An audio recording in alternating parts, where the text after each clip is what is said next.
The searing Montana sun beat down on Lillian Foster as she stood alone on the dusty train platform, her trunk and 3 valises neatly arranged beside her like loyal sentinels. 3 hours had passed since the train had departed, leaving her abandoned in Promise Creek, a town that seemed to mock its very name. Her ivory-gloved hand trembled as she checked her pocket watch once more, the ticking seeming to grow louder with each passing minute. The man who had arranged to marry her, one Mr. Ethan Wallace, was nowhere to be found. The year was 1883, and at 22, Lillian had traveled over 1,000 miles from Boston to meet a husband she knew only through 6 months of correspondence. She smoothed down her navy blue traveling dress, now wrinkled and dusty from the journey, and fought back the tears threatening to spill. She would not cry, not here, not now, not in front of the occasional curious passerby who glanced her way with unmistakable pity. "Miss, you've been standing there since midday," said the station master, an elderly man with kind eyes that crinkled at the corners. "Night's coming soon. Perhaps I could direct you to the boarding house." Lillian swallowed her pride. My intended was to meet me, Mr. Wallace. Perhaps you know him." The station master's expression shifted, and Lillian felt her heart sink before he even spoke. "Wallace, Ethan Wallace." He removed his cap, twisting it in his hands. "Miss, I'm afraid there's been some misunderstanding. Mr. Wallace left town over a month ago. Packed up and headed to California after striking it lucky in the silver mines." The world seemed to tilt beneath Lillian's feet. Everything she had planned, everything she had sacrificed, crumbled in an instant. Her parents' disapproving faces flashed in her mind. They had warned her against answering a matrimonial advertisement, had begged her to accept the proposal from the widower banker who was 3 times her age.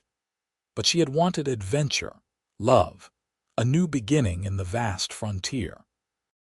And now she stood alone, 1,000 miles from home, with barely enough money for a return ticket, let alone room and board while she waited for the next eastbound train. The station master was still speaking, something about the boarding house having space, but his words faded as Lillian noticed a tall figure approaching from the far end of the platform. The setting sun cast him in silhouette, broad-shouldered and confident in stride, with a cowboy hat pulled low over his eyes. As he drew closer, Lillian could make out his features: strong jawline covered in a few days' stubble, piercing blue eyes that seemed to look right through her, and a mouth that curved up slightly at one corner. He was dressed in the practical garb of a working man, a faded blue shirt, worn denim pants, and dusty boots. Not the attire of the successful businessman Mr. Wallace had claimed to be. The stranger stopped a few feet away, his gaze moving from Lillian to her luggage and back again. Then, with a gentle smile that transformed his weathered face, he spoke. "You've been waiting for me." It wasn't a question, but a statement filled with certainty. Before Lillian could respond, he continued, "I apologize for being so late. Had some trouble with the wagon." He touched the brim of his hat in a gesture of respect. "Name's Luke Garrett. I own the Double Circle Ranch about 10 miles outside of town." Lillian blinked, confusion momentarily overriding her distress. "Sir, I believe you're mistaken. I was waiting for someone else." "Wallace," he said, nodding. "I know. The whole town knows by now that Ethan Wallace is a no-good swindler who's left another girl high and dry." His expression softened. "You're not the first, miss." Humiliation burned through Lillian, hot and fierce. "Not the first." Those 3 words echoed in her mind, salt in an already painful wound. "Mr. Garrett," she began, straightening her spine and summoning every ounce of dignity she possessed, "I appreciate your concern, but I don't require your pity. I'll simply return to Boston on the next available train." Luke Garrett studied her for a long moment, then shook his head. Next eastbound train doesn't come through for 2 weeks. He glanced at the darkening sky. And you need a place to stay tonight. The boarding house is full. Trail Drive brought in more cowboys than usual. So I'm offering you a job, Miss Foster, Lillian Foster. She hesitated, suspicion clouding her thoughts. What kind of job? My housekeeper left last month to get married. Place is in need of a woman's touch, and I could use the help with cooking and such. He must have seen the wariness in her eyes because he quickly added, separate quarters, of course, and I'll pay you fair wages enough to buy your ticket home in 2 weeks if that's still what you want. Lillian weighed her options, which were admittedly few. She could accept the charity of strangers in town, spend nearly all her remaining money on the boarding house if a room became available, or take this offer from a man who, despite his somewhat rough appearance, had kind eyes and spoke to her with respect. Why would you help me, Mr. Garrett? You don't know me. For the first time, he looked slightly uncomfortable. Let's just say I know what it's like to be left waiting for someone who never comes. He gestured to her luggage. So what do you say, Miss Foster? Job's yours if you want it. In that moment, looking into the face of this stranger who offered not pity but opportunity, Lillian made her decision. She would accept his offer, earn her passage home, and return to Boston with her head held high. This detour in her plans would be nothing but a brief, forgettable chapter in her life. I accept your offer, Mr. Garrett, but only until I can purchase my return ticket. Luke's smile widened, transforming his face completely. Fair enough. He bent to lift her trunk. My wagon's just around the corner. Best we get going before it gets dark. Mountain trail can be tricky at night. As Lillian followed him, she couldn't help but wonder if she was making another mistake. But something about Luke Garrett's steady presence and straightforward manner made her feel, for the first time since stepping off the train, that perhaps everything would be all right after all. The wagon ride to Double Circle Ranch was long and largely silent. Lillian sat perched on the wooden seat, holding tightly to the edge as they navigated the rugged terrain. Luke Garrett handled the reins with the ease of a man who had traveled this path countless times, occasionally pointing out landmarks or offering brief comments about the land. Creek there runs year-round, even in drought, he said, nodding toward a ribbon of water glinting in the fading light. Makes this land more valuable than most. Lillian nodded politely, though her mind was elsewhere, still processing the devastating turn her carefully laid plans had taken. The cool evening air carried the scent of pine and sage, so different from the coal smoke and sea brine of Boston. Despite her circumstances, she couldn't help but admire the wild beauty around them as the sun cast long shadows across the rolling landscape. It's beautiful, she admitted, breaking a long silence. Luke glanced at her, surprise evident in his expression. Most Eastern ladies don't think so. Too wild, too empty. Perhaps I'm not most Eastern ladies, Lillian replied, then immediately felt foolish for the prideful retort. But Luke didn't seem offended. If anything, the corner of his mouth lifted slightly. Clearly not, he agreed, his tone impossible to read. Most wouldn't have accepted a job from a stranger either. Necessity often trumps caution, Mr. Garrett. Luke, he corrected. If you're going to be living at my ranch, might as well use my given name. Lillian hesitated. Such informality between a single man and woman would be scandalous in Boston, but she supposed the rules were different here in the Montana Territory. Very well, Luke, and you may call me Lillian. They crested a hill and Luke pulled the wagon to a stop. There it is, Double Circle. Below them, nestled in a valley protected by gentle slopes, lay a collection of buildings. The main house was larger than Lillian had expected, a 2-story structure built of sturdy logs with a wide porch wrapping around the front. Several outbuildings, A large barn and corrals completed the picture. In the distance, she could see cattle grazing in the evening light. "It's substantial," she said, genuinely impressed. "How long have you been here?" 7 years, Luke replied, flicking the reins to set the horses moving again. "Came out with next to nothing after the war. Worked as a hand on other ranches, saved every penny, bought this land when nobody else wanted it." "Why didn't they want it?" "Too far from town. Too close to Blackfoot territory," he shrugged.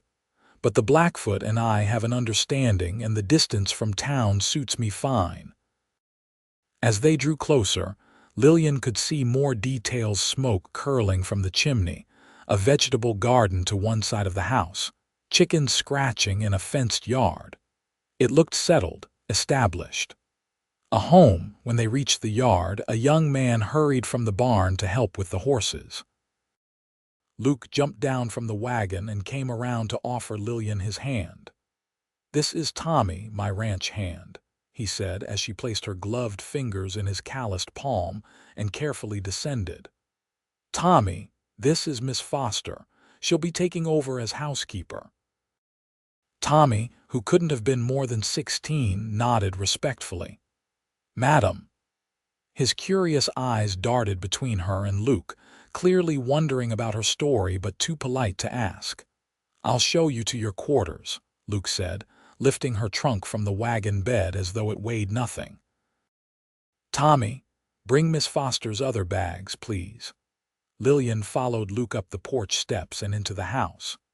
The interior was surprisingly welcoming: a large main room with a stone fireplace, comfortable-looking furniture, and bookshelves filled with volumes. Lillian couldn't help but raise her eyebrows at the unexpected evidence of literacy. "My mother was a school teacher," Luke explained, noticing her gaze. "Reading was non-negotiable in our household." He led her through the main floor, pointing out the kitchen, dining area, and his office before heading up a sturdy staircase. "There are 4 bedrooms up here," he explained. "Mine's at the end of the hall. Yours will be this one." He pushed open a door to reveal a pleasant room with a brass bed, a dresser, washstand, and a window overlooking the mountains. "It's lovely," Lillian said, genuinely pleased with the accommodations.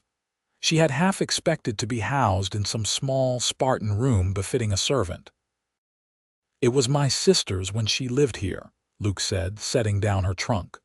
"She married a shopkeeper in town 2 years ago." Tommy appeared with her remaining bags, placing them carefully by the door. "Anything else, boss?" "That's all, Tommy. Thanks." After the young man departed, Luke turned back to Lillian. "I'll let you get settled. Supper's in about an hour. Nothing fancy tonight, I'm afraid. Just some stew I put on this morning." "You cook?" Lillian couldn't keep the surprise from her voice. Luke's mouth quirked in that almost smile again. "Had to learn after Mrs. Winters left. I'm no chef, but we haven't starved yet." He moved toward the door. "Washrooms at the end of the hall if you want to freshen up.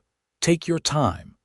When he was gone, Lillian sank onto the edge of the bed, finally allowing herself a moment of complete honesty.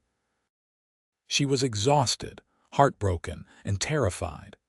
Tears welled in her eyes as the full weight of her situation crashed down upon her. She had gambled everything on Ethan Wallace's promises and lost. But as she looked around the clean, comfortable room, so different from what she had expected, when accepting Luke's offer, a small spark of determination ignited within her.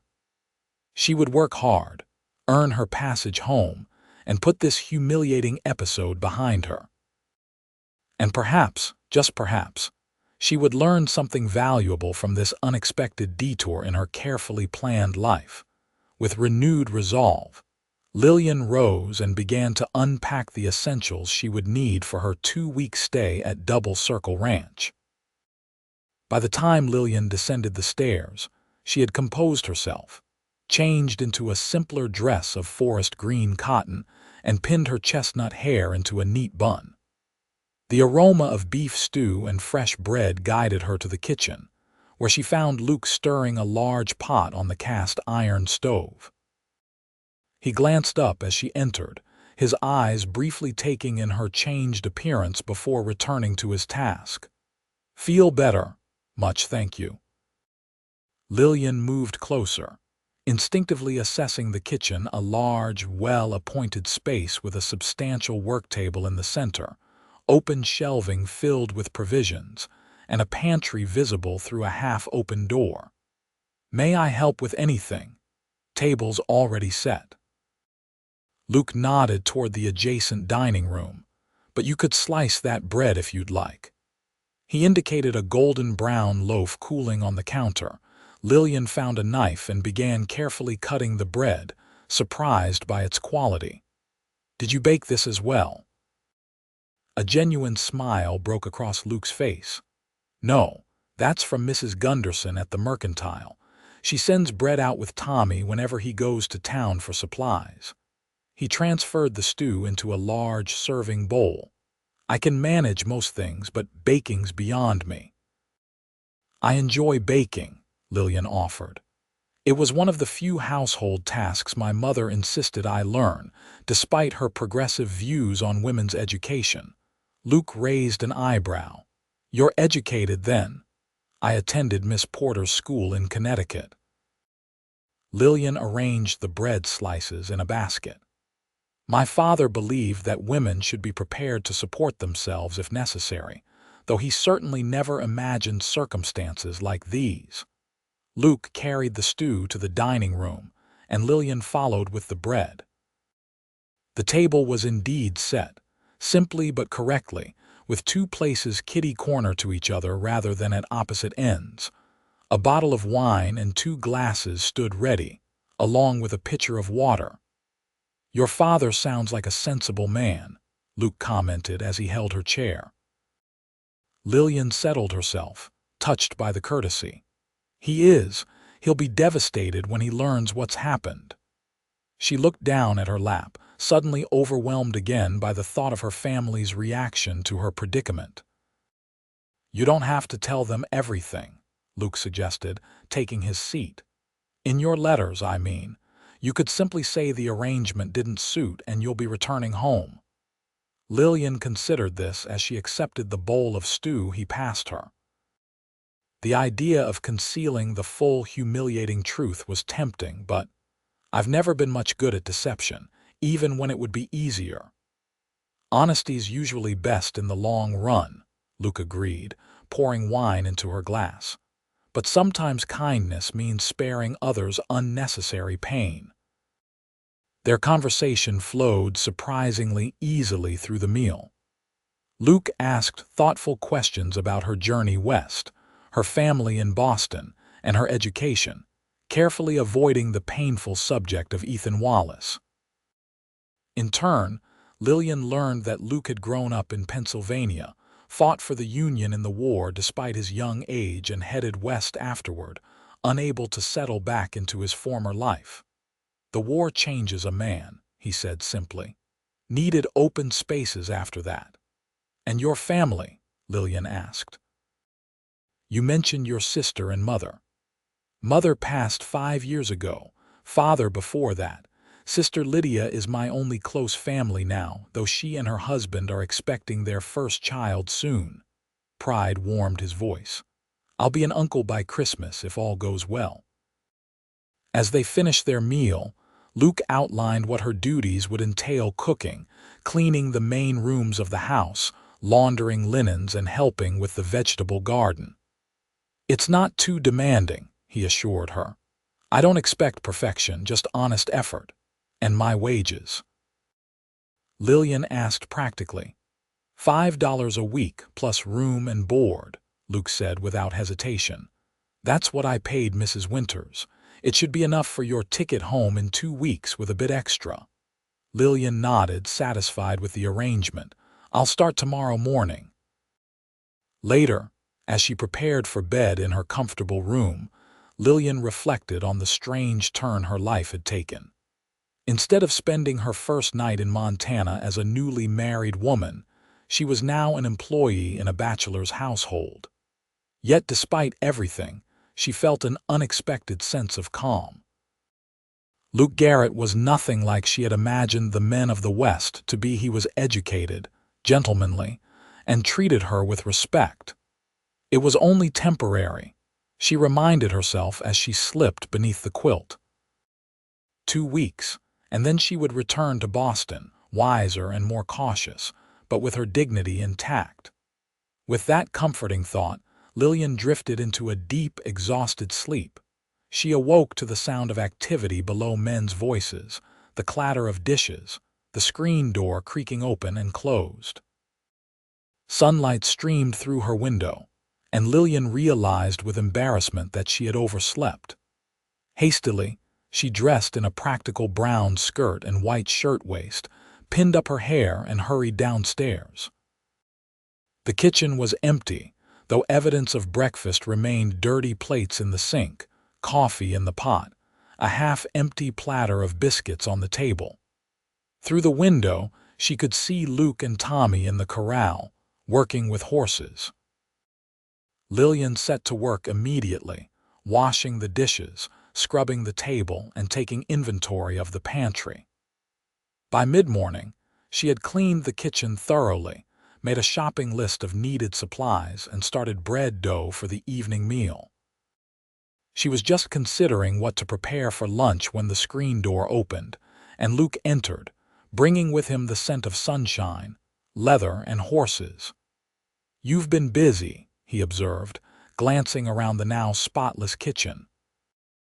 "I apologize for oversleeping," Lillian began, but Luke waved away her concern. "You needed the rest. Besides, Tommy and I managed breakfast just fine." He poured himself a cup of coffee from the pot she'd kept warm on the stove. "What are your plans for the day?" "I thought I'd prepare a proper lunch and dinner, finish the bread I've started, and perhaps begin on the parlor this afternoon." Luke nodded approvingly. "Sounds good. Tommy and I will be working with the new horses most of the day." He hesitated, then added, "If you have time, there's mending in the basket by my chair in the parlor. Nothing urgent, but Mrs. Winters usually took care of it." "Of course," Lillian agreed. "Is there anything specific you'd like for the meals?" "Whatever you find in the pantry is fine." He drained his coffee cup. "I'm not particular, and Tommy eats anything that doesn't eat him first." With a quick smile, he headed back outside, leaving Lillian to her tasks. The day passed quickly as Lillian settled into the rhythm of the household. She prepared a hearty lunch of ham sandwiches and potato salad, which the men devoured with appreciative comments. The afternoon was spent cleaning the parlor and mending shirts and socks, tasks that were familiar and almost soothing in their domesticity. By evening, the house smelled of freshly baked bread and the beef and vegetable pie she had prepared for dinner. "This is the best meal I've had in months," Tommy declared as he helped himself to a second serving. The young ranch hand had initially been shy around Lillian, but his reserve had melted in the face of good food. Luke nodded in agreement. "You're a fine cook, Lillian." "Thank you. I'm glad you're enjoying it." Lillian felt a warmth of satisfaction that surprised her.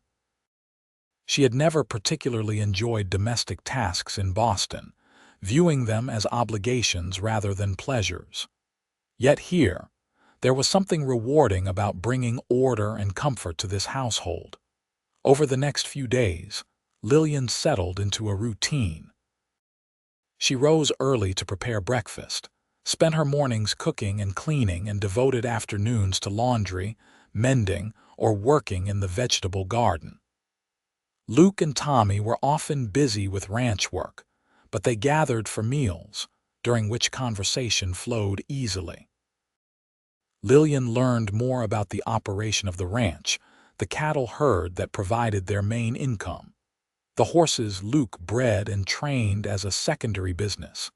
The challenges of surviving in this remote location. Luke, in turn, seemed genuinely interested in her stories of Boston society, her education, and her family's shipping business. By the end of her first week at Double Circle, Lillian was surprised to realize she no longer thought constantly of returning to Boston. The pain of Ethan Wallace's deception had faded to a dull ache, replaced by the satisfaction of days filled with purposeful work and evenings spent in companionable conversation. On Sunday morning, Luke appeared at breakfast dressed in his best clothes, a dark suit that emphasized the breadth of his shoulders and the lean strength of his frame. "We usually ride into town for church services," he explained. "Would you care to join us? Might be good for you to meet some of the townsfolk." Lillian hesitated. The thought of facing the curious stares of the entire town was daunting. By now, everyone would surely know her story, the abandoned mail-order bride taken in by the bachelor rancher. Luke seemed to read her thoughts. "You don't have to go if you'd rather not." "No, I'd like to," Lillian decided. "I'll need just a few minutes to change." She selected her best dress, a blue poplin with white lace at the collar and cuffs, and pinned her hair more elaborately than she had all week. When she descended the stairs, Luke's appreciative glance gave her a strange flutter of pleasure that she quickly suppressed. The wagon ride to town was pleasant, with Tommy chattering about the upcoming Independence Day celebration, and Luke occasionally pointing out changes in the landscape since her arrival. Promise Creek looked different in the bright Sunday morning light, a small but thriving community with a church, school, mercantile, bank, and several other businesses lining its main street. As Luke helped Lillian down from the wagon in front of the white clapboard church, she steeled herself for the scrutiny she knew would come. Sure enough, heads turned as they entered the building, and whispers followed in their wake. "Don't mind them," Luke murmured, guiding her to a pew with a light touch at her elbow. "Small towns run on gossip, but they're good people at heart." The service was simple but uplifting, the minister's sermon focusing on compassion and second chances. Afterward, as the congregation spilled onto the church steps, Lillian found herself surrounded by curious but friendly faces. Luke performed introductions, and she was soon conversing with several of the town's women. "We're having a quilting circle on Tuesday," offered Mrs. Gunderson, the baker's wife. "You'd be most welcome to join us." "Luke says you're a fine cook," added another woman, introducing herself as Lydia Parker, Luke's sister. Lillian realized with interest. "We could always use help with the planning committee for the Independence Day celebration." Before Lillian could respond, a striking blonde woman approached, her expensive dress and immaculate appearance setting her apart from the other townswomen. "So you're the latest charity case," she said, her smile not reaching her eyes. "I'm Laura Sinclair. My father owns the bank." "Lillian Foster," she replied evenly, refusing to be intimidated. "Pleasure to meet you." "Laura," Luke acknowledged with a cool nod that suggested some history between them. "Luke." Laura's tone softened as she turned to him. "We've missed you at Sunday dinner these past weeks." "Father was just saying yesterday how long it's been." "Been busy with the new horses," Luke replied, his expression unreadable. "Well, don't be a stranger."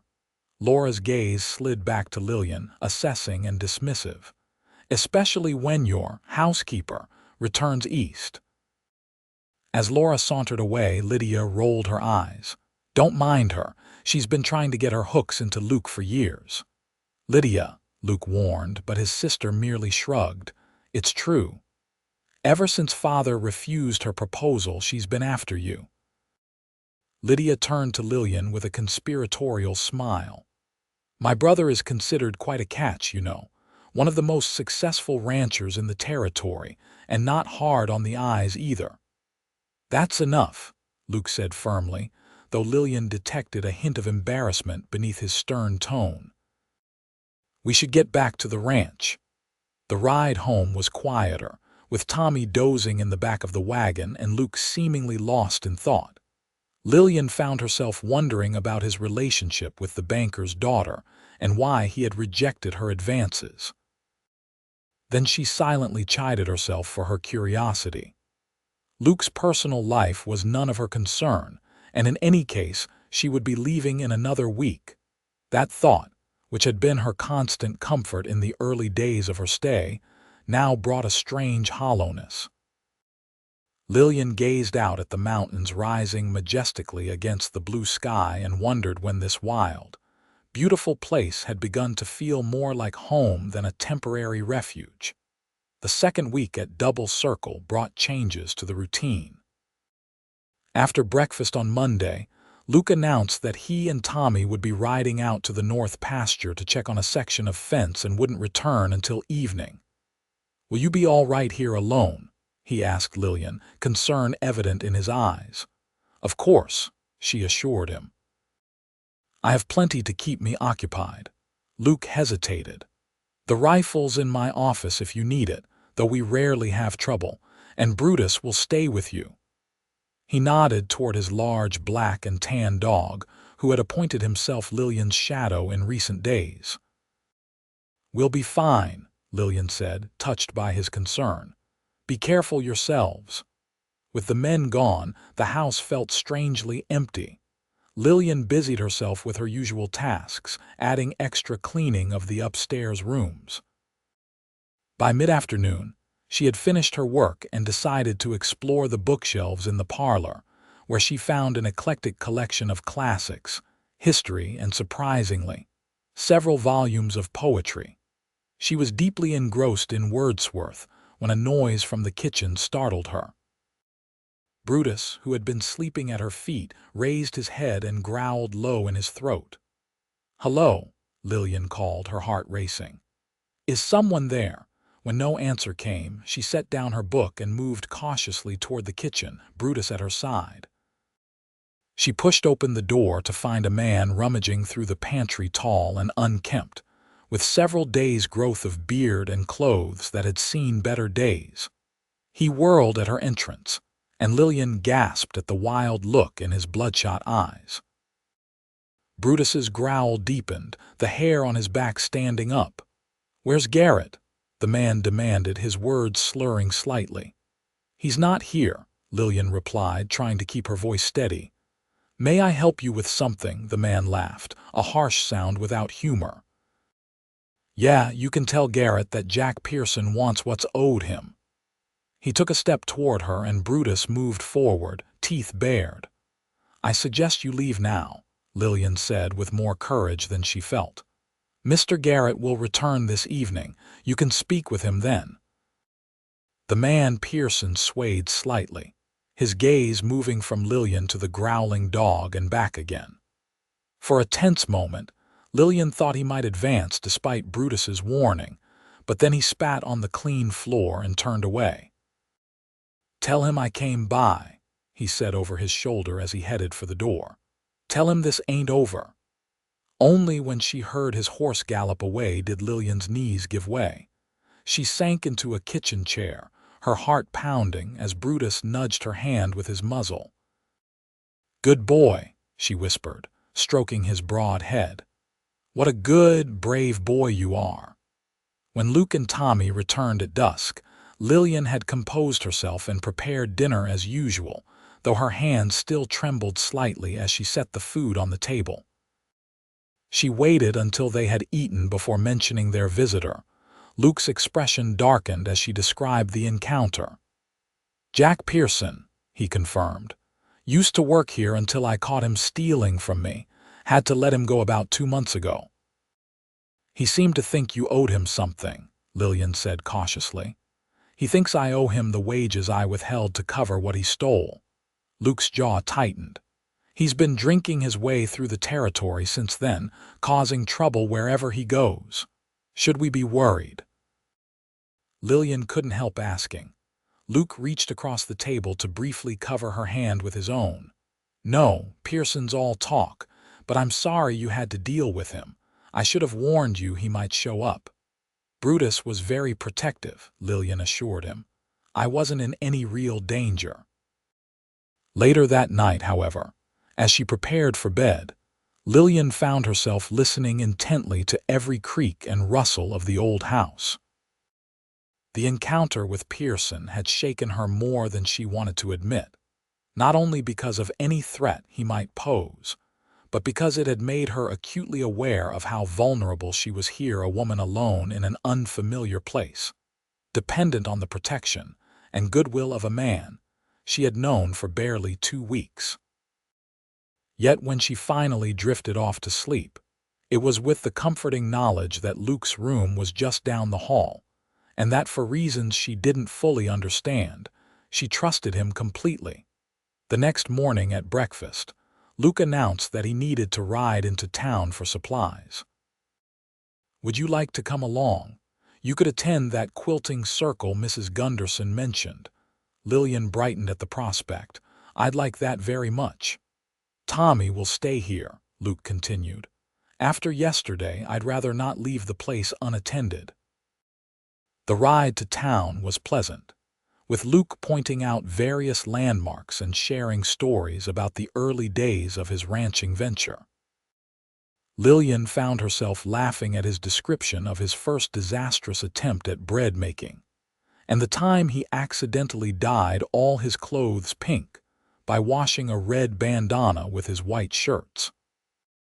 "You've built something remarkable here," she said admiringly as they crested a hill that offered a panoramic view of the valley. "Not many could have done what you have." Luke glanced at her, his expression softening. "It's been worth every hardship." He hesitated, then added, "Though it gets lonely sometimes." Before Lillian could respond to this unexpectedly personal admission, they were descending into town and the moment passed. Luke dropped her at the Gunderson home with a promise to return in a few hours, then continued on to the mercantile. The quilting circle proved to be a delightful diversion. The women welcomed Lillian warmly, and she soon found herself seated in a comfortable chair, stitching and chatting as if she had known these women for years rather than days. Most were kind enough not to mention her unusual situation directly, though she caught occasional curious glances. "Luke seems happier these past 2 weeks," Lydia commented as she worked beside Lillian. "More like his old self." "He's been very kind to me," Lillian replied carefully. "Kind isn't a word most would associate with my brother," Lydia said with a small smile. "Honorable, hardworking, stubborn as a mule, yes. But since Clara, he's kept most people at arm's length." "Clara?" Lillian couldn't help her curiosity, Lydia's hands stilled on her needlework. "His fiancé. She died of fever 6 years ago, just a month before their wedding." She sighed. Luke took it hard, blamed himself for not getting the doctor sooner, though nothing could have saved her. That's when he threw himself into building the ranch, working from dawn till dusk like a man possessed. "How terrible," Lillian murmured, her heart aching for the pain Luke must have endured. Suddenly, his comment about knowing what it was like to be left waiting made perfect sense.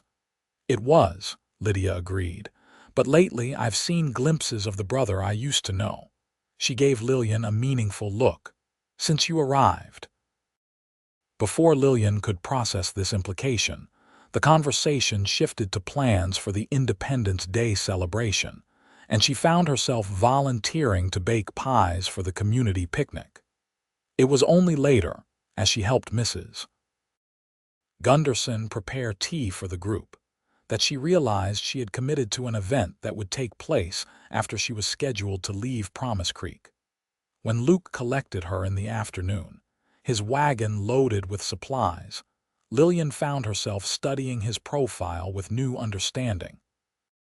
The slight reserve she had sensed in him, the way he seemed to hold part of himself back even in their most companionable moments, it all made sense now. "Did you enjoy the quilting circle?" he asked as they headed back toward the ranch. "Very much. Everyone was so welcoming." Lillian hesitated, then added, "I met your sister properly. Lydia seems wonderful."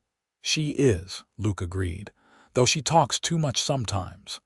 Something in his tone made Lillian wonder if he suspected what Lydia had shared. "She's proud of you," she said carefully, "of what you've built." Luke was quiet for a long moment. "I couldn't have done it without her support in the early years." He glanced at Lillian. "Or without Clara's encouragement before that." So he knew that Lydia had told her. Lillian chose her words carefully. "I'm sorry for your loss, Luke, truly." He nodded, his gaze returning to the road ahead. It was a long time ago. They rode in silence for a while, but it wasn't uncomfortable. Eventually, Luke spoke again, his voice lighter. "I have a surprise for you back at the ranch." Lillian raised her eyebrows. "A surprise. You'll see." When they arrived at Double Circle, Luke led her to the corral, where Tommy was brushing down a small, dappled gray mare. "This is Penny," Luke said, "gentlest horse on the place. I thought you might like to learn to ride while you're here." Lillian approached the fence cautiously. She had never been around horses much in Boston, and they seemed enormous up close. The mare turned her head, regarding Lillian with liquid brown eyes. "She's beautiful," Lillian said, "but I've never ridden before." "Everyone should know how to ride out here," Luke said. "It's not just for pleasure, it's practical, if you ever needed to get somewhere in a hurry." The unspoken reference to her encounter with Pearson hung in the air. Lillian understood that Luke was offering her more than a recreational skill. He was offering her a measure of independence and security. "I'd like to learn," she decided, reaching out tentatively to stroke Penny's soft muzzle. The horse nickered gently, and Lillian felt a surge of delight at the connection. "We'll start tomorrow," Luke promised. "Just the basics at first." That evening, as they sat on the porch after dinner, watching the sunset paint the mountains in shades of purple and gold, Lillian found herself thinking about how much her perception of the West and of Luke had changed in just 2 weeks. The harsh, primitive frontier she had feared had revealed itself to be a place of breathtaking beauty and unexpected community. And the taciturn rancher who had offered her a job out of duty or pity had shown himself to be a man of depth, kindness, and quiet strength. "Penny for your thoughts," Luke said, echoing the name of her new equine friend. Lillian smiled. "I was just thinking about how different everything is from what I expected." "Better or worse? Different," she repeated. Then, honestly, better in many ways. Luke turned to look at her, the fading light softening his features. "The train comes day after tomorrow. Have you decided if you're still heading back east?" The question caught Lillian off guard, though it shouldn't have. Of course she was returning to Boston, that had been the plan all along. Yet the thought of leaving filled her with an unexpected sadness. I suppose I am," she said, less certainly than she had intended. Luke nodded, his expression unreadable in the growing darkness. "Well, there's still time to change your mind if you wanted to." Before Lillian could ask what he meant by that, Tommy called from the barn that one of the horses seemed colicky, and Luke excused himself to check on the animal. Lillian remained on the porch, watching as the first stars appeared in the darkening sky, her thoughts as vast and unsettled as the Montana night. The next morning dawned clear and warm, perfect for Lillian's first riding lesson. After breakfast, Luke led her to the corral where Penny waited, already saddled. "We'll take it slow," he assured her, demonstrating how to hold the reins, where to position her feet in the stirrups, and how to sit properly in the saddle. His hands were gentle but sure as he adjusted her posture, and Lillian tried to ignore the warmth that spread through her at his touch. For the next hour, Luke led Penny around the corral while Lillian grew accustomed to the rhythm of the horse's movement. By the time they finished, she was flushed with excitement and accomplishment. "You're a natural," Luke praised as he helped her dismount. "Tomorrow we can try having you control her yourself." "Tomorrow," Lillian repeated, the word a reminder that her time at Double Circle was rapidly drawing to a close. Luke, about the train. Before she could continue, the sound of approaching horses drew their attention. 3 riders were coming up the road to the ranch, 2 men and a woman, all dressed in the fine clothes of wealthy townspeople. As they drew closer, Lillian recognized Laura Sinclair riding alongside an older man who bore a strong resemblance to her, and a third rider whom she didn't know. "Luke," Laura called, her voice carrying across the yard. "What a lovely surprise to find you at home." Luke's expression tightened almost imperceptibly as he moved to greet the visitors. "Laura, Mr. Sinclair, James." He nodded to each in turn. "What brings you out this way?" The older man, clearly Laura's father, dismounted with the assistance of the third rider. "Business, my boy, always business." He glanced at Lillian with undisguised curiosity. "Won't you introduce us to your guest?" "This is Miss Lillian Foster," Luke said formally. "Lillian, this is Howard Sinclair, owner of the Promise Creek Bank, and James Thornton, his associate." "Charmed," Mr. Sinclair said, tipping his hat. His eyes, as calculating as his daughter's, moved between Lillian and Luke. "Laura mentioned you had taken in a stranded traveler." "Most charitable of you, Garrett." The condescension in his tone made Lillian bristle, but she maintained a polite smile. "Mr. Garrett has been very kind." "Indeed," Laura agreed, her own smile brittle. "So kind. But I understand you'll be leaving us soon, Miss Foster." Before Lillian could respond, Luke spoke. "Why don't we continue this conversation inside? It's getting warm out here." As they moved toward the house, Lillian found herself walking beside James Thornton, a pleasant-faced young man who seemed genuinely interested in her impressions of Montana. "It must be quite different from Boston," he commented. "I visited there once as a boy. Beautiful city." "It is," Lillian agreed, "but I've found beauty here as well, of a different kind." Inside, Luke offered refreshments while Mr. Sinclair got down to the purpose of their visit, a proposal to purchase a section of Luke's land adjacent to a silver mine that had recently shown promising yields. "The price I'm offering is more than fair," Sinclair said, naming a sum that made Lillian's eyes widen. "You'd be a fool to refuse." "That land contains the creek that waters most of my grazing area," Luke replied evenly. "It's not for sale at any price." Sinclair's face hardened. "Be reasonable, Garrett. That mine could bring prosperity to the entire region." "Your few hundred head of cattle are nothing compared to the potential wealth there." "Those few hundred head are my livelihood," Luke said, his voice still calm but with an edge of steel beneath. "And that creek ensures their survival through drought years." The negotiation continued, growing increasingly tense. Lillian, sensing that her presence was unnecessary, excused herself to prepare lunch. Laura followed her to the kitchen. "You've settled in quite comfortably," the banker's daughter observed, watching as Lillian moved efficiently around the space. "One might almost think you were the mistress of the house rather than a temporary employee." Lillian measured coffee into the pot with steady hands. "I've tried to be useful during my stay." "I'm sure you have." Laura's voice dripped with insinuation. "Luke is a handsome man, isn't he? And so vulnerable. A widower living alone, starved for feminine companionship." "Luke was never married," Lillian corrected before she could stop herself. Laura's eyebrows rose. My. He's shared his tragic past with you, has he? Clara's been dead for years, but he's never gotten over her. Never will." She leaned closer. "Did he tell you they were childhood sweethearts, that he promised to love her forever?" Each word was a barb, deliberately aimed to wound. Lillian focused on slicing bread, refusing to show how deeply they struck. "Mr. Garrett's past is his own business." "Of course it is," Laura agreed smoothly. "Just as your future is yours." But don't fool yourself into thinking there's a place for you here.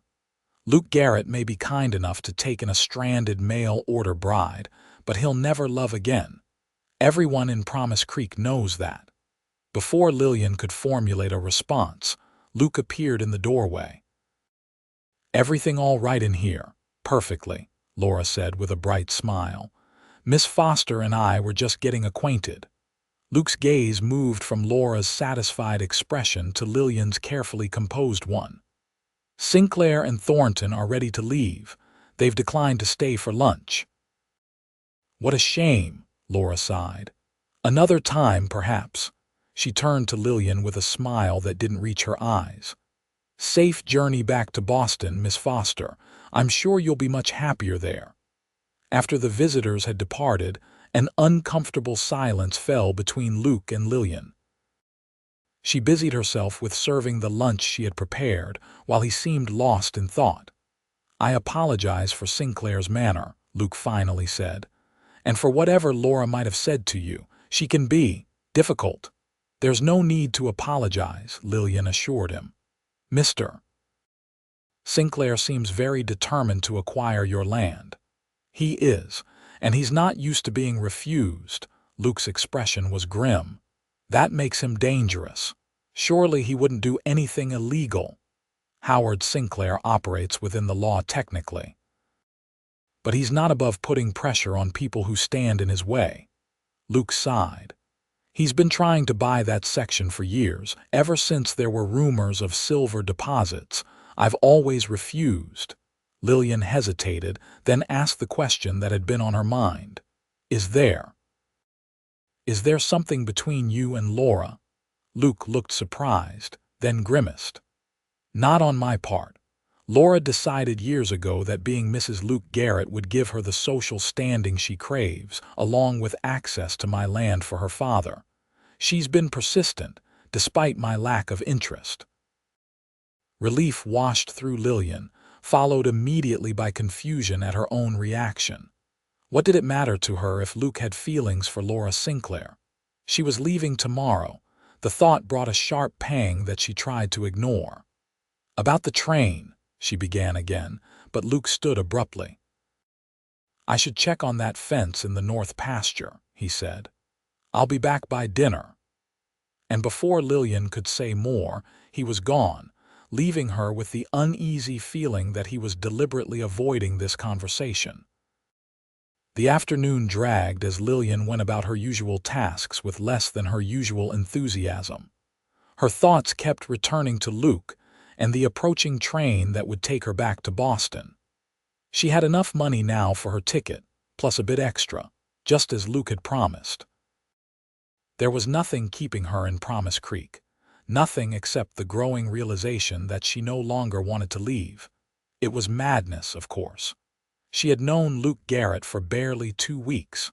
Her family was in Boston, along with everything familiar and secure. What would she do in Montana? Continue as Luke's housekeeper indefinitely. The idea was preposterous. And yet, as Lillian kneaded bread dough with more force than necessary, she couldn't deny that something had changed within her during these past days. She had discovered a strength and resilience she hadn't known she possessed. She had found satisfaction in work that would have seemed beneath her in Boston. And she had met a man whose quiet integrity and kindness had begun to heal the wounds left by Ethan Wallace's betrayal. When Luke returned for dinner, there was a new tension between them that neither acknowledged. They spoke of safe topics: the horses, the weather, the tasks that needed attention around the ranch. Tommy, sensing the strained atmosphere, excused himself early, leaving them alone with their unspoken thoughts.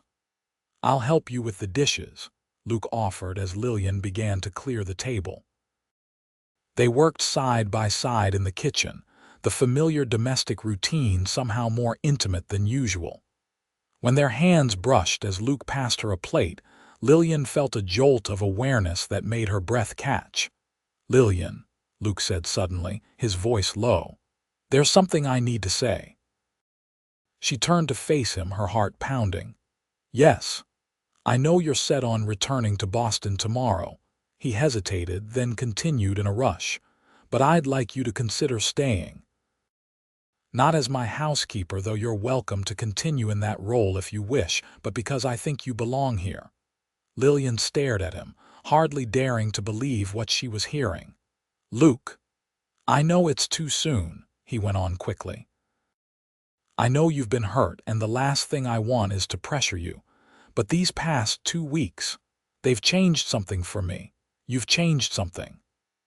Laura said you'd never love again after Clara, Lillian whispered, the fear that had been holding her back finally given voice.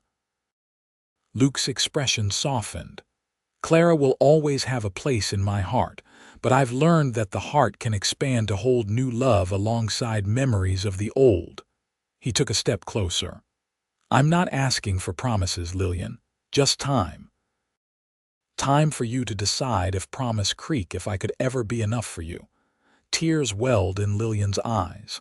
I've been so confused, she admitted, trying to reconcile what I thought I wanted with what I've found here. I came west looking for a new beginning, and instead of finding it with Ethan Wallace. You found it with me, Luke finished softly. At least I hope you did. I did, Lillian confirmed, her voice stronger now.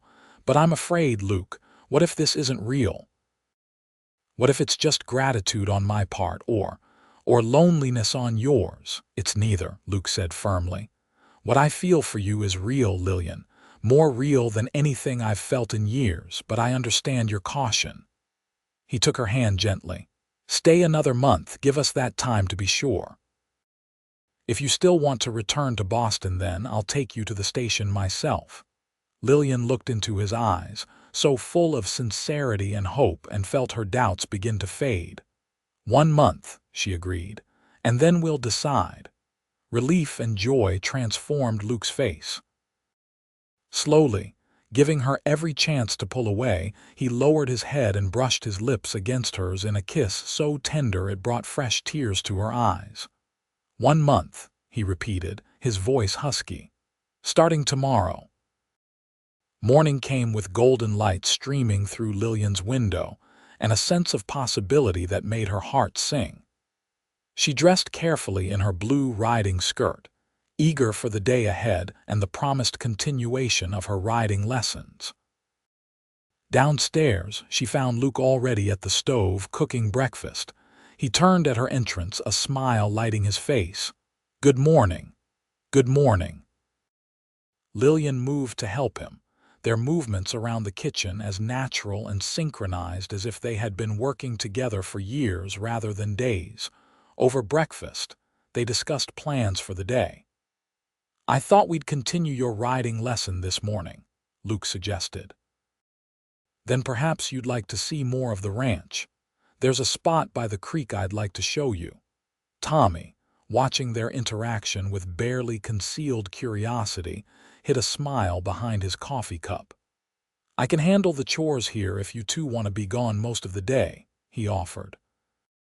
Thank you, Tommy, Lillian said, unable to suppress her own smile.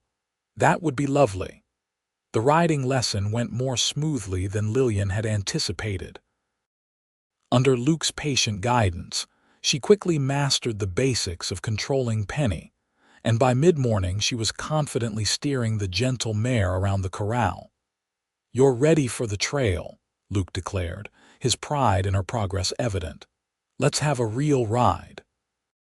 They set out across the rolling grassland, Luke on his bay gelding and Lillian on Penny, with a packed lunch tied behind Luke's saddle. The day was perfect, warm but not hot, with a gentle breeze carrying the scent of wildflowers and sage. Lillian felt a freedom she had never experienced before as Penny carried her steadily alongside Luke's mount. How does it feel? Luke asked, watching her delight with a smile. Wonderful, Lillian admitted. I never understood why people love riding so much, but now I do. It's like flying, but still connected to the earth. They rode for about an hour, Luke pointing out landmarks and sharing stories of his early days on the ranch. Finally, They reached a bend in the creek where tall cottonwoods provided shade and the water pooled deeply before continuing its journey. "This is my favorite spot on the whole ranch," Luke said as he helped Lillian dismount. "I come here when I need to think." They spread a blanket under the largest tree and sat side by side, looking out at the water sparkling in the sunlight. Luke unpacked their lunch: cold chicken, bread, cheese, and apples, and they ate in companionable silence, occasionally commenting on the beauty around them. "I used to dream of places like this when I was a girl," Lillian confessed. "I'd read adventure stories about the West and imagine wide open spaces and boundless skies. Then, as I grew older, I let those dreams fade in favor of more practical considerations." "Until Ethan Wallace's advertisement," Luke prompted gently. Lillian nodded.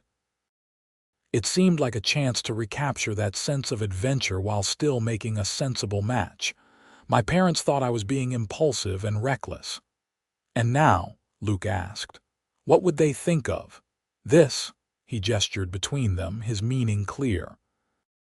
"They'd think I've lost my mind," Lillian said with a small laugh. "But they'd also see that I'm happier than I've been in years."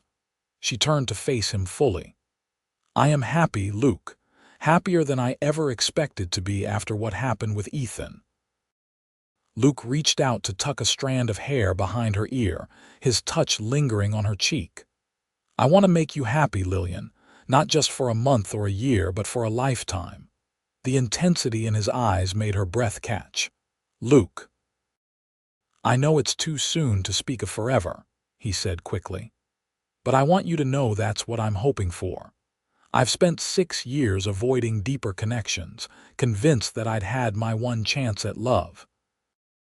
Then you appeared on that platform, looking lost and determined all at once, and something in me recognized you not just as someone who needed help, but as someone who could help me find my way back to living fully again." Tears welled in Lillian's eyes at his words. "I felt it too," she whispered. "That recognition. Even when I was trying to maintain my distance and remember that this was temporary." Luke leaned forward slowly, giving her time to pull away if she wished. But Lillian met him halfway, their lips coming together in a kiss that began gently and quickly deepened with shared longing. His arms encircled her, drawing her closer, and Lillian felt herself melting into his embrace, all doubts momentarily forgotten in the joy of connection. When they finally parted, both breathing quickly, Luke rested his forehead against hers. "We should probably head back," he murmured reluctantly. "Before I forget that I promised to give you time." Lillian nodded, though part of her wished they could stay in this perfect moment indefinitely. They packed up their picnic things and mounted their horses for the return journey. The ride back to the ranch filled with shared glances and smiles that spoke volumes about their changing relationship. As they crested the final hill before the ranch came into view, Luke suddenly reined in his horse, his expression changing from contentment to concern. "What is it?" Lillian asked, following his gaze to the ranch below. Even from this distance, she could see that something was wrong. Several horses she didn't recognize were tied at the hitching post, and smoke was rising from behind the barn. "Trouble," Luke said grimly, urging his horse forward. "Stay close to me." They galloped down the hill, and as they drew closer, Lillian could make out several men moving around the yard. One of them she recognized with a chill of fear: Jack Pearson, the man who had confronted her in the kitchen. Luke pulled his horse to a stop at the edge of the yard, motioning for Lillian to stay behind him. "Pearson," he called out, "what the hell do you think you're doing?" Pearson turned, a nasty grin spreading across his face when he saw Luke. Well, look who finally showed up. We've been having ourselves a little party, Garrett. Shame you missed the start of it." Now Lillian could see what was burning: a hay stack behind the barn, the flames dangerously close to the wooden structure. Two men she didn't recognize were lounging on the porch, bottles in hand, while a third was trying to coax a terrified chicken into a sack. "Where's Tommy?" Luke demanded, his voice deadly calm. "The kid? He's taking a nap in the barn," Pearson laughed. "Put up quite a fight before Johnson here persuaded him to rest a while." Luke's hand moved to his waistband where Lillian knew he carried a pistol. "You've got about 10 seconds to get off my land, Pearson, before I forget that I'm a civilized man." "Now, that's not very hospitable," Pearson drawled. "Especially since we're here on business. Mr. Sinclair sends his regards." Lillian gasped at the mention of the banker's name. Luke's expression hardened further. "Sinclair put you up to this. Let's just say he mentioned that you might be more agreeable to his offer if you had some troubles with your ranch."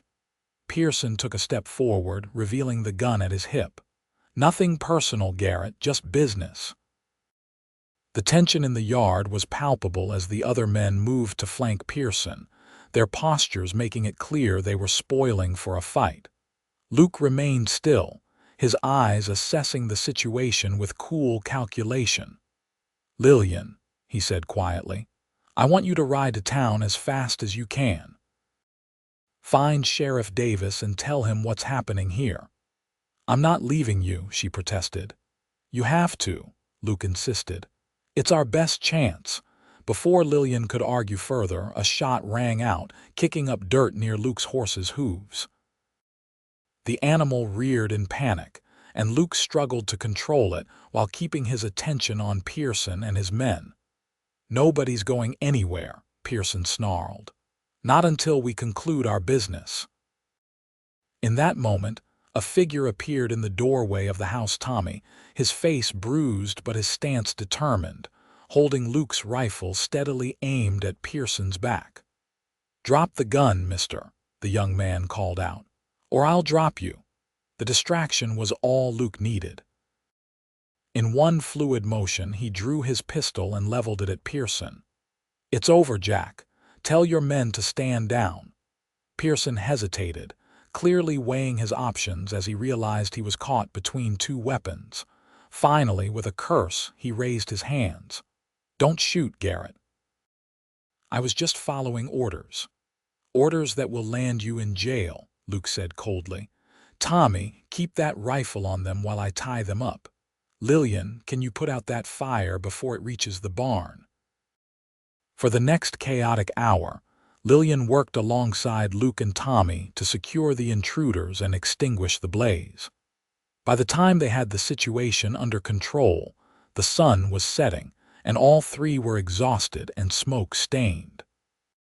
"We need to get these men to town," Luke said, looking at the four sullen figures now bound and seated on the porch, "and have a talk with Sheriff Davis about Howard Sinclair's business practices." "I'll go with you," Lillian said firmly. "I want to give my statement about what Pearson said regarding Mr. Sinclair." Luke looked like he might argue, then nodded. "Tommy, you up to handling the wagon with these four?" "Yes, sir," Tommy said, his youthful face serious beneath the bruise darkening his cheekbone. "They won't give me any trouble. Not now." They loaded the prisoners into the back of the wagon, with Tommy driving and Luke and Lillian following on horseback. The journey to town was tense but uneventful, Pearson and his men apparently having lost their appetite for further confrontation. Sheriff Davis, a burly man with a gray-streaked beard, listened to their account with growing concern. "This is serious, Luke," he said when they had finished. "Accusing Howard Sinclair of orchestrating an attack on your property. That's not something I can take lightly without proof." "Pearson admitted it," Lillian pointed out. "He said Sinclair sent them to cause trouble so Luke would be more agreeable to his offer." "The word of a drunk against one of the most respected men in the territory," the sheriff sighed.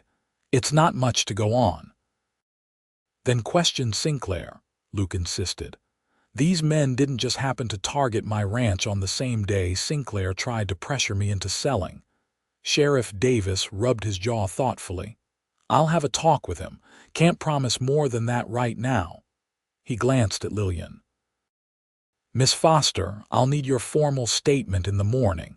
It's getting late now." It was indeed well past dark by the time they emerged from the sheriff's office. The town was quiet, most businesses closed for the night. "We should find rooms at the hotel," Luke suggested. "It's too late to head back to the ranch tonight." The Promise Creek Hotel was a modest two-story building on the main street.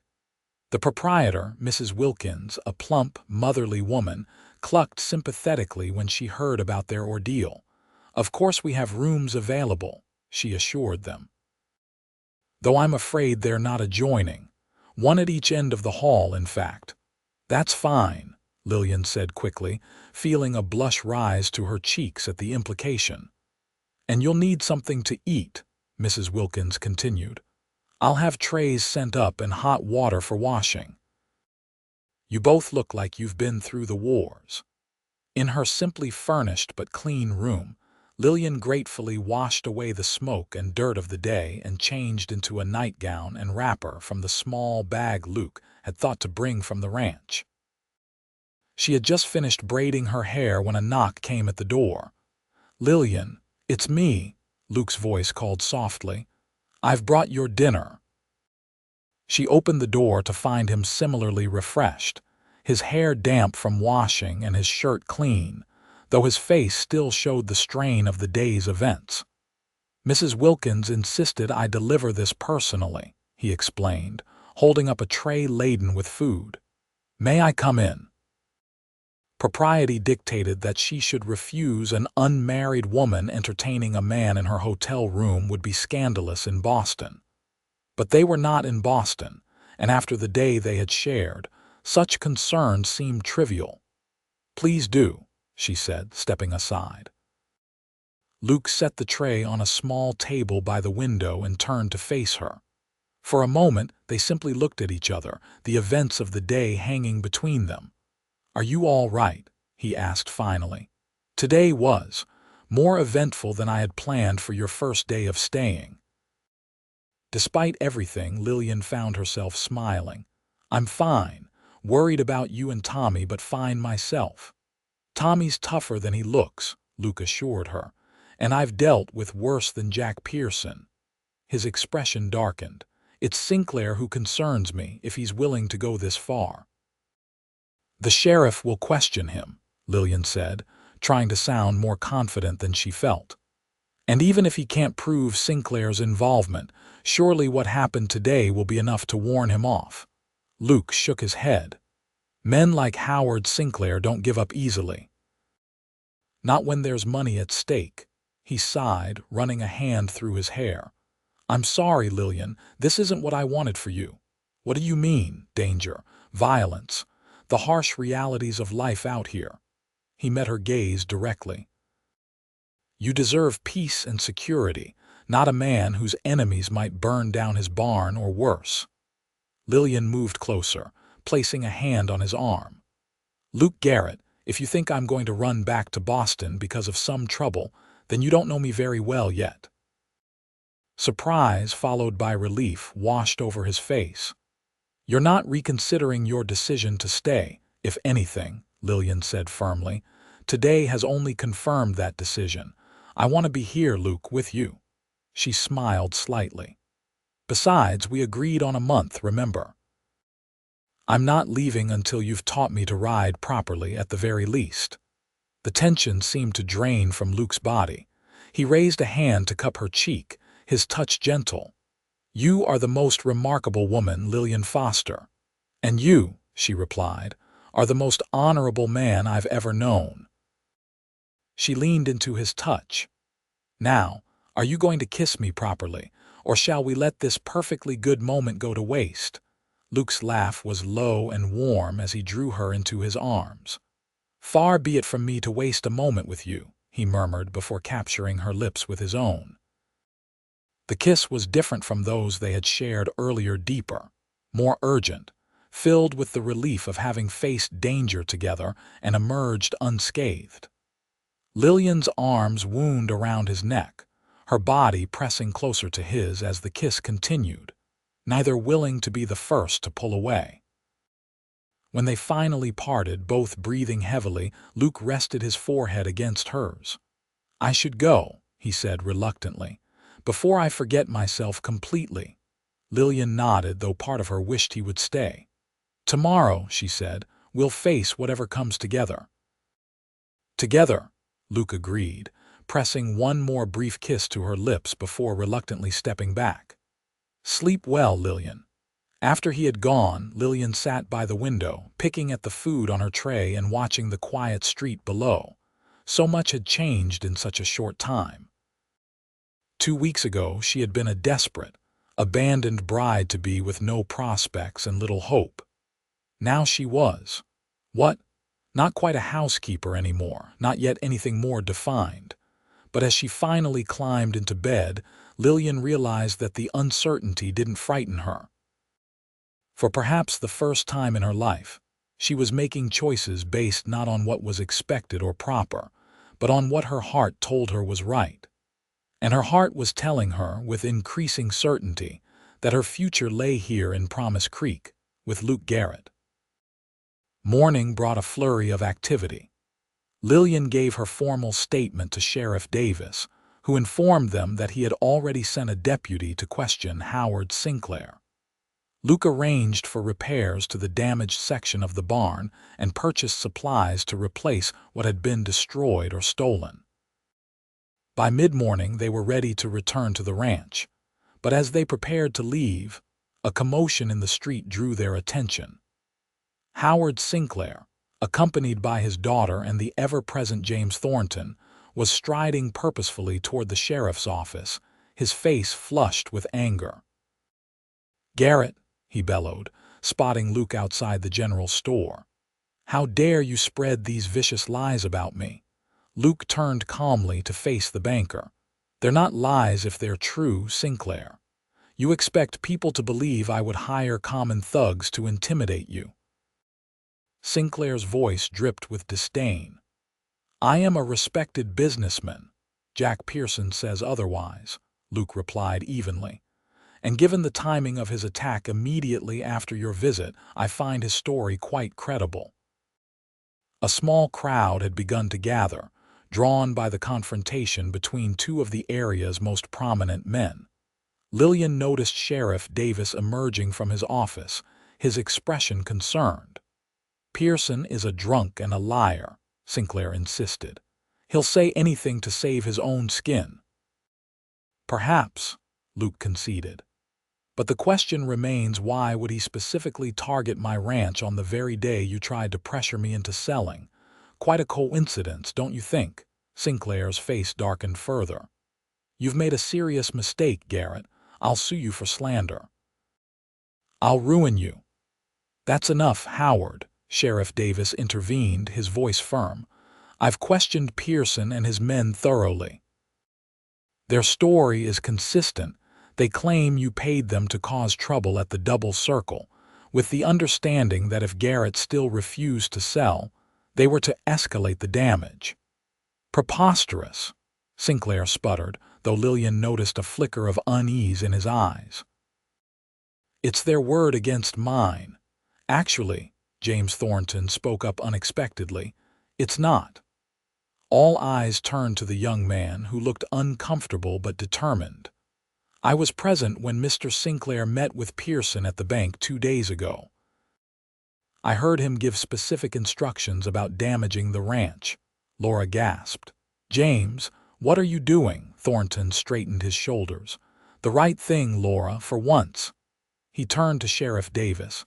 "I'll give you a full statement, Sheriff. I should have spoken up sooner, but I was concerned about my position."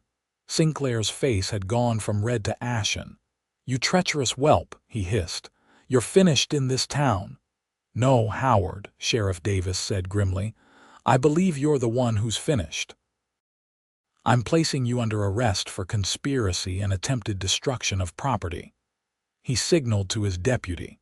"Take Mr. Sinclair to the jail. We'll sort this out properly." As Sinclair was led away, protesting loudly, Laura turned on Luke with venomous fury. This is your fault, all of it.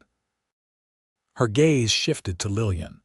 And yours, you interfering, self-righteous. That's enough, Miss Sinclair, Luke interrupted coldly. Your father made his choices. Now he'll face the consequences. Laura's beautiful face contorted with rage, but after a moment she seemed to gather herself. This isn't over, she said with quiet intensity before turning on her heel and stalking away. The crowd began to disperse, murmuring among themselves about the shocking turn of events. Lillian moved to Luke's side, slipping her hand into his. Are you all right? She asked softly. He squeezed her hand. I am now. He glanced toward James Thornton, who stood awkwardly nearby. Thank you for speaking up. That couldn't have been easy. Thornton shrugged. I've been working for Mr. Sinclair for 3 years. In that time, I've seen him bend the law, intimidate people, and use his position to get what he wants. But this crossed a line I couldn't ignore. What will you do now? Lillian asked. I'm not sure, Thornton admitted. With Sinclair facing charges, the bank's future is uncertain. Luke studied the younger man thoughtfully. The double circle could use a bookkeeper, he said after a moment. Someone with banking experience to help manage the business side of things, if you're interested. Surprise, followed by cautious hope, crossed Thornton's face. You'd offer me a job. After everything. You did the right thing when it mattered, Luke said simply. That's the kind of man I want working for me. By early afternoon, they were finally on their way back to the ranch, Lillian riding Penny with growing confidence and Luke beside her on his bay. The events in town had delayed them, but Sheriff Davis had assured them that Howard Sinclair would remain in custody until a judge arrived from Helena to hear the case. You think Laura will cause more trouble? Lillian asked as they rode. Luke considered the question. Possibly. She's not one to accept defeat gracefully, but without her father's influence, her options are limited. And James Thornton, do you really trust him to work for you? I believe in giving people a chance to prove themselves, Luke said. He showed courage today. That counts for something.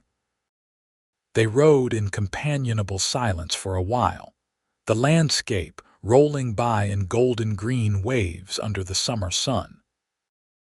Lillian found herself thinking about how quickly life could change, how 2 weeks ago she had stepped off a train into what seemed like disaster, only to find an unexpected path to happiness. What are you thinking about? Luke asked, noticing her pensive expression. About fate, Lillian replied honestly. About how sometimes what seems like our worst moment can lead to our best. Luke smiled, the expression lighting his entire face.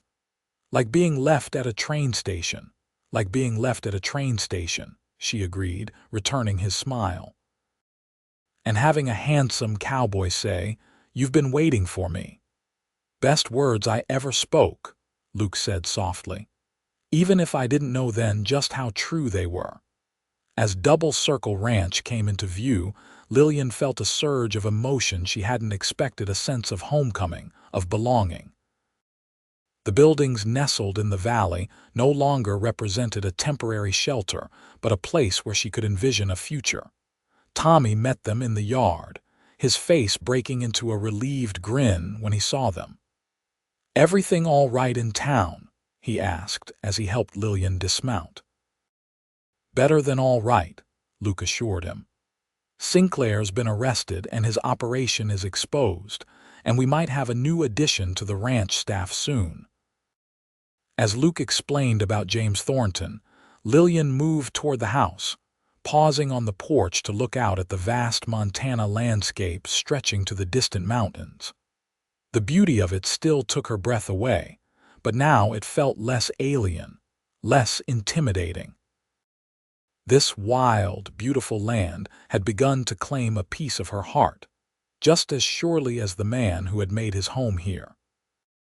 Later that evening, after supper had been cleared away and Tommy had retired to his quarters in the barn, Luke and Lillian sat on the porch swing, watching the stars emerge in the darkening sky. His arm was around her shoulders, her head resting comfortably against him. "1 day down," Luke murmured, pressing a kiss to her temple. 29 to go, Lillian smiled. "Are you counting?" "Every minute," he admitted, "though I'm hoping that when those 29 days are up you'll decide that a month wasn't enough time after all." "Oh." Lillian tilted her face up to his. "And how much time would be enough in your opinion?" Luke's expression grew serious. "A lifetime, Lillian Foster. Nothing less." Her heart swelled at the simple declaration. "That sounds about right to me," she whispered before lifting her lips to his. As they kissed beneath the vast Montana sky, Lillian knew with absolute certainty that she had finally found where she belonged, not in the carefully ordered world of Boston society, but here in this wild, beautiful place, with this good, honorable man who had been waiting for her all along. The days that followed settled into a new rhythm, not quite the employer-employee relationship of before, but a partnership of equals learning to build a life together. Lillian continued to manage the household and cook meals, but now Luke consulted her on decisions about the ranch as well, valuing her practical intelligence and fresh perspective. Her riding skills improved daily under Luke's patient tutelage, until she could confidently accompany him on longer rides around the property. They spent hours exploring together, Luke sharing his knowledge of the land and its seasons, Lillian absorbing everything with keen interest. James Thornton joined the household a week after the confrontation in town, moving into a small cabin near the main house that had once belonged to the previous foreman. His bookkeeping skills proved invaluable, and his quiet, thoughtful manner soon earned him a place in their unconventional family. As July approached, preparations for the Independence Day celebration consumed much of their attention. Lillian threw herself into the planning with enthusiasm, baking pies and helping to organize activities for the children. The event would be her first real introduction to the wider community as something more than the mail-order bride who was left behind, and she was determined to make a good impression. The morning of July 4th dawned clear and bright. Lillian rose early to finish her baking, humming softly as she worked in the kitchen. Luke found her there, flour dusting her cheeks and her sleeves rolled up, looking happier than he had ever seen her. "Good morning," he said, dropping a kiss on her flour-speckled cheek. "You've been busy." 6 apple pies and 4 cherry, she confirmed proudly. "Do you think that's enough for the entire territory?" Luke teased, stealing a taste of cherry filling from a bowl. "You'll be the most popular woman at the picnic." "Second most," Lillian corrected. "Your sister tells me her pies always win first prize." "Ah, but Lydia hasn't had your competition before." Luke wrapped his arms around her waist, pulling her against him despite her flour-covered hands. "Besides, I know which baker I prefer." By mid-morning they were on their way to town, the wagon loaded with pies, blankets, and other picnic supplies. Tommy rode alongside them, while James followed in a second wagon carrying additional ranch hands who had arrived the previous week to help with summer work. Promise Creek was transformed for the celebration. Red, white, and blue bunting decorated the storefronts, and a large area near the creek had been set up with tables, a dance floor, and a bandstand. Children darted about excitedly, while adults greeted each other with holiday cheer. Lillian was surprised and touched by the warm welcome she received. The women who had met her at the quilting circle introduced her to others, and many of the townspeople seemed genuinely pleased that she had decided to stay. "You've brought light back to Luke's eyes, Mrs. Gunderson confided as they arranged pies on the dessert table. "The whole town's noticed it." Lillian blushed. "He's done the same for me." The day passed in a whirl of activity games for the children, a shooting contest for the men which Luke won handily, and a community meal that stretched across multiple tables. As afternoon faded into evening, lanterns were lit, and the band struck up a lively tune. "May I have this dance?" Luke asked, appearing at Lillian's side and offering his hand with a formal bow that made her laugh. "I didn't know you danced," she said as he led her to the floor. "There's a lot you still don't know about me," he replied with a wink. "I'm a man of many hidden talents." To Lillian's delight, Luke proved to be an excellent dancer, guiding her confidently through a waltz and then a more lively reel. They danced several more dances before taking a break, both flushed and laughing. "Let's walk for a bit," Luke suggested, offering his arm. "It's getting crowded in here." They strolled along the creek, the sounds of the celebration fading behind them. The evening was perfect, warm but not hot, with a gentle breeze carrying the scent of wildflowers and water. Fireflies danced among the reeds, and above them, the first stars were beginning to appear in the darkening sky. "Happy?" Luke asked, glancing down at her. "Very," Lillian confirmed, squeezing his arm. "I can't remember the last time I enjoyed a holiday so much."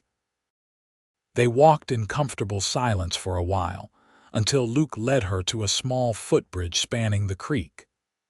In the distance, they could hear the band still playing, but here it was peaceful, with only the sound of water flowing beneath them and crickets singing in the grass.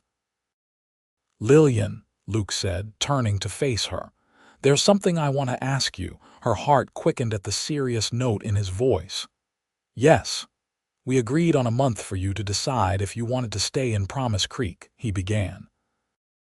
"We're only halfway through that time, and I promised not to pressure you." He took both her hands in his. "But I find I can't wait any longer to tell you what's in my heart." Lillian's breath caught as Luke released one of her hands to reach into his pocket. When he withdrew a small velvet box, she felt tears spring to her eyes. "I've loved you since the moment I saw you standing alone on that platform," Luke said softly.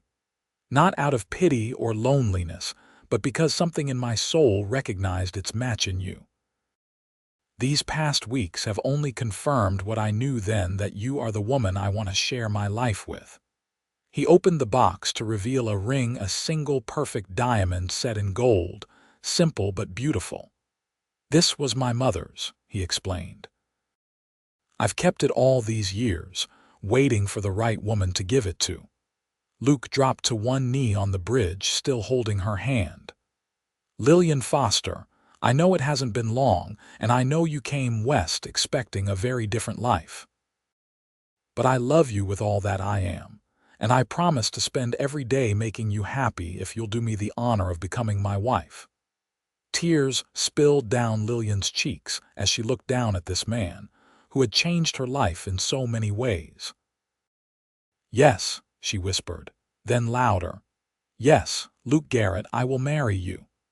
Joy transformed Luke's face as he slipped the ring onto her finger, then rose to gather her in his arms. Their kiss was tender at first, then deepened with the promise of all they would share in the years to come. When they finally broke apart, both breathless, Luke rested his forehead against hers. "I had a whole speech prepared about how I would understand if you needed more time," he admitted with a low chuckle. "I'm glad I didn't need it." "I don't need more time," Lillian said firmly. "I know what I want, and it's you. It's this life we've begun to build together." They returned to the celebration hand in hand, Lillian's ring catching the light of the lanterns. News of their engagement spread quickly through the crowd, bringing congratulations and good wishes from all sides. Lydia was especially effusive, hugging Lillian tightly and declaring that she had always wanted a sister. As the evening drew to a close, the sky erupted with fireworks, brilliant bursts of color and light that drew gasps of appreciation from the assembled townspeople. Luke stood behind Lillian, his arms wrapped around her waist, his chin resting on her head as they watched the display. "When I came west, I thought I was coming to marry a stranger," Lillian mused, leaning back against his solid strength. I never imagined I'd find a love like this instead. Sometimes the best things in life are the ones we never planned for, Luke murmured, pressing a kiss to her temple. Like a beautiful Eastern lady being left at a train station. Lillian turned in his arms to face him, her heart so full of love it seemed impossible to contain. I wasn't left, she corrected softly. I was waiting for you even though I didn't know it yet. Above them, the fireworks reached their spectacular finale, illuminating their faces as they sealed their future with a kiss two souls who had found each other against all odds in the vast, wild beauty of the Montana Territory. Epilogue: 1 year later, the Double Circle Ranch was transformed for the occasion. Lanterns hung from the porch rafters and trees around the yard, casting a warm glow over the gathering. Tables laden with food stretched across the lawn, and a small platform had been erected for dancing.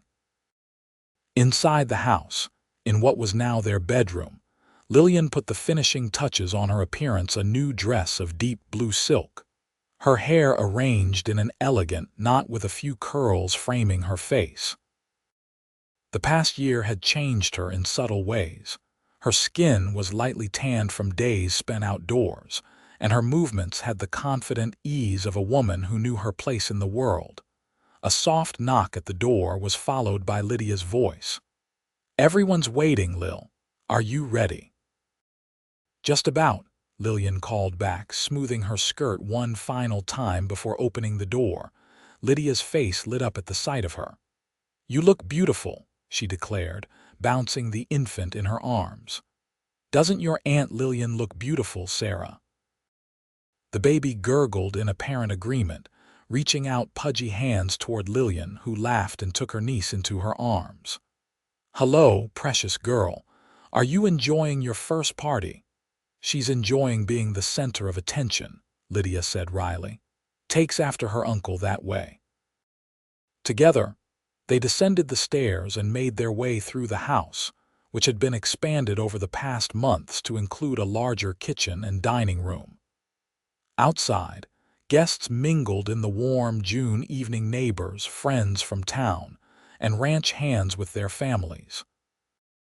Lillian spotted Luke immediately, standing tall and handsome in his best suit, talking with James Thornton and Tommy, who had shot up several inches in the past year and now looked more man than boy. When Luke saw her, he excused himself and came to meet her, his eyes warming with love and pride. "There's my beautiful wife," he said, leaning in to kiss her softly. "And my favorite niece," he added, tickling Sarah's chin. "Your only niece," Lydia reminded him, reclaiming her daughter. "For now, at least." Luke's gaze returned to Lillian, a question in his eyes that made her blush. They had been trying for a baby of their own, but so far, nature had not obliged. "All in good time," she murmured for his ears alone. The occasion for the celebration was their first wedding anniversary. They had married 3 weeks after Luke's proposal, in a simple ceremony at the Promise Creek Church, followed by a small reception at the ranch. The past year had been one of adjustment and growth, learning to live together as husband and wife, expanding the ranch operations, and becoming an integral part of the community.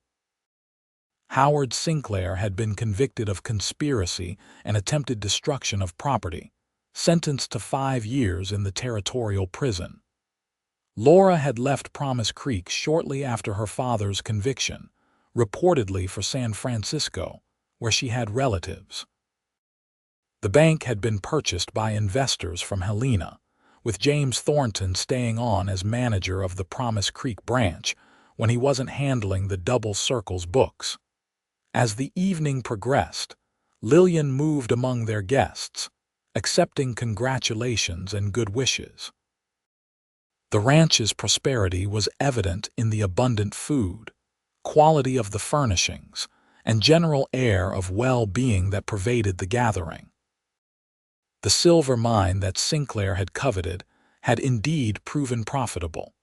But Luke had worked out an arrangement with the mining company that preserved the creek and grazing land, while still allowing extraction of the valuable ore.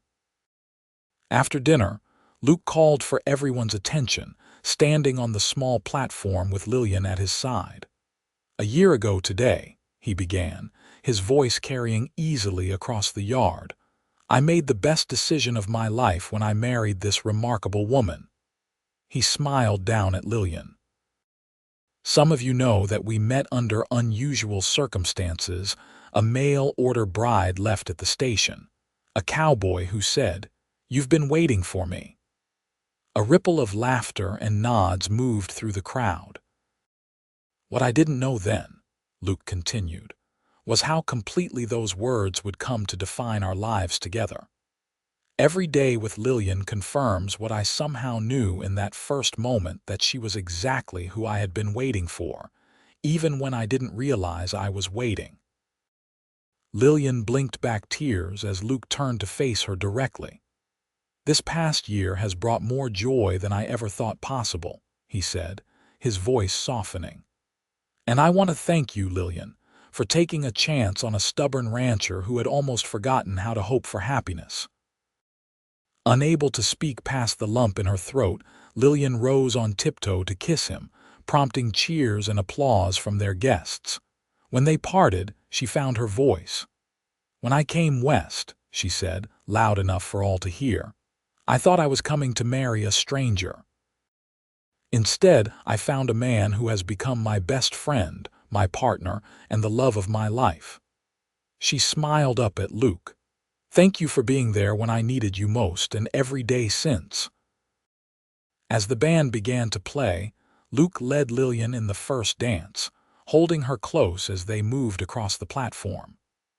Other couples soon joined them, and the celebration continued late into the night, with laughter, music, and the warm glow of friendship.